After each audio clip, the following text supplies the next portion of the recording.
হরিদাস কি করেছে জানো? মন মুখ এক করে আজ গোবিন্দকে ডাকছে। কিভাবে ডাকছে গো? বলছে, কোথাছো হে গৌর হরি, অভাগারে কৃপা করে দাও হে চরণ তরি। কোথাছো হে গৌর হরি, অভাগারে কৃপা করি দাও হে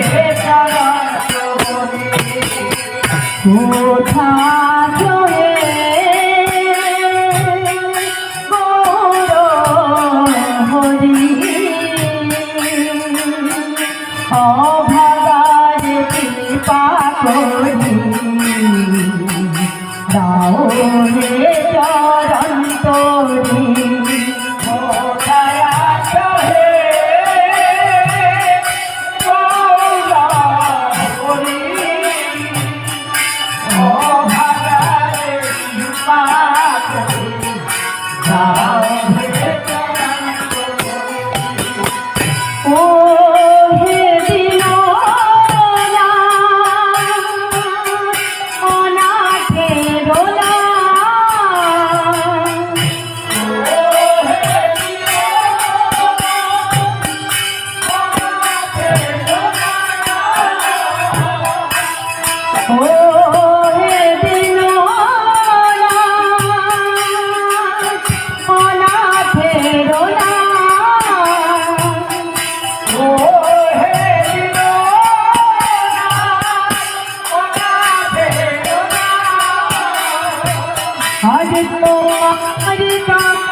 কৃপা করি আরে তোমার কাছে কৃপা করি, তোমার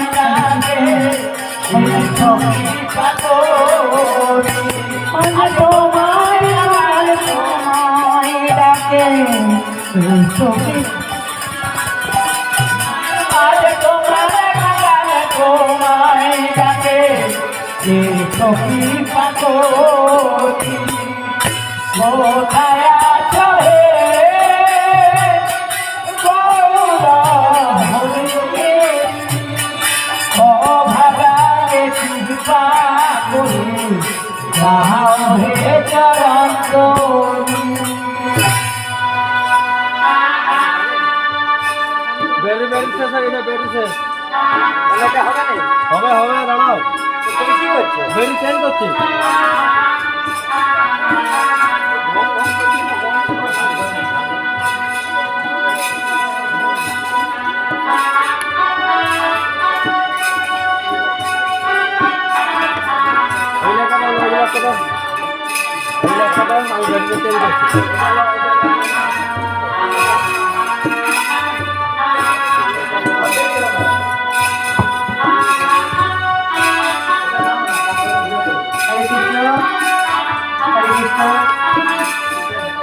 তাই হরিদাস মন থেকে প্রভুকে ডেকেছেন বাবা।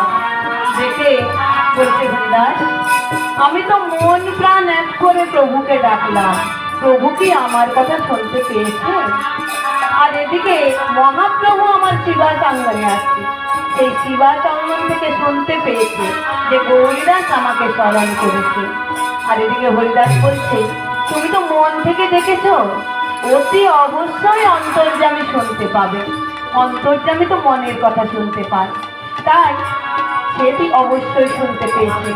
আর এদিকে মহাপ্রভু বলছে, তোমরা কিন্তু আজকে হরিদাসের যে নিমন্ত্রণ আসবে তার জন্য যেতে হবে। তাই বলছে হরিদাস করতে হবে। হরিদাস বলছে, প্রভু জানো কি করতে হবে? প্রভুকে আমন্ত্রণ না করলে তো প্রভু আসবে না।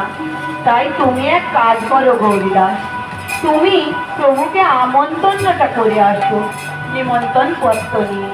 আর যেই না বলেছে বাবা, অমনি গৌরীদাস বলছে, হরিদাস আমি কলির জীব। এই যে আমি মন প্রাণ দিয়ে ডাকছিলাম, এটা বেশ ভালো ছিল। রাস্তা দিয়ে যাব, যেতে যেতে কত জিনিস না আমি দেখতে পাবো। বলা তো যায় না, এটা ওটা কত রকম জিনিস দেখে কি জানি আমার মনটা আবার ঠিক থাকে কি না থাকে, প্রভুর কাছে আবার আমি ঠিকভাবে পৌঁছতে পারি কি না পারি। তাই বলছে, প্রভুরা তুমি এক কাজ করো না, তুমি তো আমার বন্ধু, তুমি আমার সখা, তুমি যাও না আমার হয়ে আমার ঠাকুরকে পত্রটা দিয়ে আসো। তাই আজকে গৌরীদাসের কথা শুনে হরিদাস যাচ্ছে বাবা পত্র নিয়ে। আর কি বলছে হরিদাসকে? বলছে, ও কুন্দি মন্ত্রণ পত্র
হরিদাস ঠাকুর সেই নিমন্ত্রণ পত্রকে নিয়ে চলে গেল মহাপ্রভুকে নিমন্ত্রণ করার জন্য।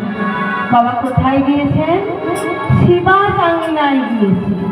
কেন শিবাসের বাড়িতে কেন গেল না, তখন মহাপ্রভু তার পারিষদ বর্গ সবাইকে নিয়ে শিবাস আঙ্গিনায় বাবা কীর্তনে ব্যস্ত থাকতেন। সেই জন্য শিবাস আঙ্গিনায় গিয়েছে। গিয়ে কি করছে গো? দেখছে মহাপ্রভু আমার তার পারিষদ বর্গ নিয়ে শিবাস আঙ্গিনায় বাবা কীর্তনে ব্যস্ত আছে। তো কিভাবে কীর্তন করছে গো? কিভাবে করছে? গিয়ে কেমন দেখছে মহাপ্রভু কিভাবে কীর্তন করছে জানো মা? বলছে, আজ রাধা রাধা বলে কাঁদে ভূমিতে লোটা, কিভাবে যে কাঁদেন গোরা বোঝা নাহি যায়।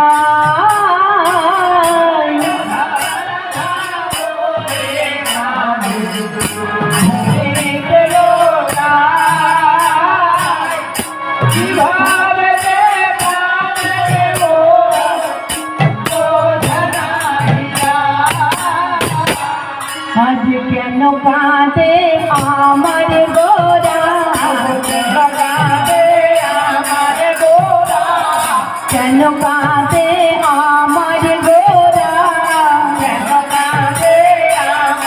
গোরা, সুনয়নে বনে ধারা কাঁদে আমার গোরা।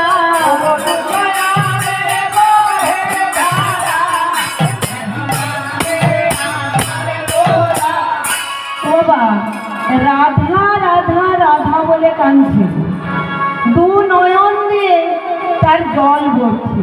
আর কি করছে? মহাপ্রভু ধুলায় গড়াগড়ি দিচ্ছে আর রাধা রাধা রাধা রাধা বলে কাঁদছে। কেন কাঁদছে মা? কেন জানো? সেই দাপর যুগের কথা গো বাবা। সেই দাপর যুগ তখন হবে শেষ হয়েছে, কলিযুগ আগত।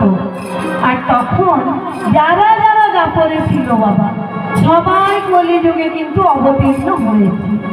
শুধু আমার শ্রীমতী রায় আর আমার শ্রীকৃষ্ণ দুজনে বাকি আছে। এইবারে কৃষ্ণ এসে বলছে, ও রায়, রায় চলো, সবাই যারা যারা দাপরে ছিলাম সবাই অবতীর্ণ হয়েছে, শুধু তুমি আর আমি বাকি। এখন চলো, আমরা দুজন গেলেই ষোলকলা পূর্ণ হয় আর কি। আর যখনই বলেছে যে রায় চলো, অমনি রায় তো বাবা বেঁকে বসেছে। কি বলছে? আমি আর যাব না গো কলিযুগে। তাই কি বলছে জানো? বলে আমি কলিযুগে যাব না, কলিযুগে যাব না, অবতীর্ণ হব না, কলিযুগে যাব না, অবতীর্ণ হব না, কলিযুগে যাব না। যুগে যুগে গালাই তো আনাইতে পারবো না, যুগে যুগে গালাই তো আনাইতে পারবো না, যুগে যুগে গালাই তো। তাই বলছে আমি কিন্তু কলিযুগে আর তোমার সাথে যাব না। বলছে কেন রায়, কেন যাবে না? বলছে তুমি আমাকে প্রথম যুগ থেকে কান দিয়েছো বাবা। যুগ কটা? 4টা যুগ। কি কি বাবা? সত্য, তেতা, দাপর, কলি। তাই বলছে তুমি আমাকে সেই সত্য যুগ থেকে কান দিয়েছো, আর দাপরে আমি আর তাই যাব না। বলছে কেন রায়? কই আমি যদি তোমাকে কাঁদাই বাবা, আমি যদি আপনাকে কষ্ট দিই, আমার তো মনে থাকবে। বলছে আমার তো মনে নেই রায়। বলছে তুমি ভালো করে মনে করো, অবশ্যই তোমার মনে পড়বে। কিন্তু কৃষ্ণ অনেকক্ষণ ভাবার পরে বলছে আমার মনে পড়ছে না রায়, কি হয়েছিল। সে তবে তুমি শোনো কি হয়েছিল, আমি তোমাকে মনে করাচ্ছি। বলছে সেই সত্য যুগ থেকে মনে করাচ্ছি। সত্য যুগে তুমি ছিলে সত্যনারায়ণ আর আমি ছিলাম লক্ষ্মী। তাই বাবা সেই যে তুমি নারায়ণ ছিলে, আমার একটি বড় ভক্ত ছিল, তার নাম গুহব চণ্ডাল। বাবা জাতিতে চণ্ডাল ছিল। তো সেই যে চণ্ডাল আমার এত বড় ভক্ত, তিনি আমাকে জল তুলসী না দিয়ে কোনো দিনও জলস্পর্শ করতো না। আর এত বড় ভক্ত যদি আমাকে ডাকে, আমি কি না গিয়ে থাকতে পারি? তাই আমি যখন সেই চণ্ডালের বাড়িতে যেতাম, তখন তুমি আমাকে ব্যভিচারিণী, অবিচারিণী, যা নয় তাই বলেছ। তাই বলছি কি আমি কলিযুগে যাব না, কলিযুগে যাব না, অবতীর্ণ হব না, কলিযুগে যাব না, অবতীর্ণ হব না, কলিযুগে যাব না। যুগে যুগে কাঁদাই তো আর কাঁদতে পারবো না। আরে হরি বল, আরে হরি বল, আরে হরি বল। বলছে ওরা ওটা তো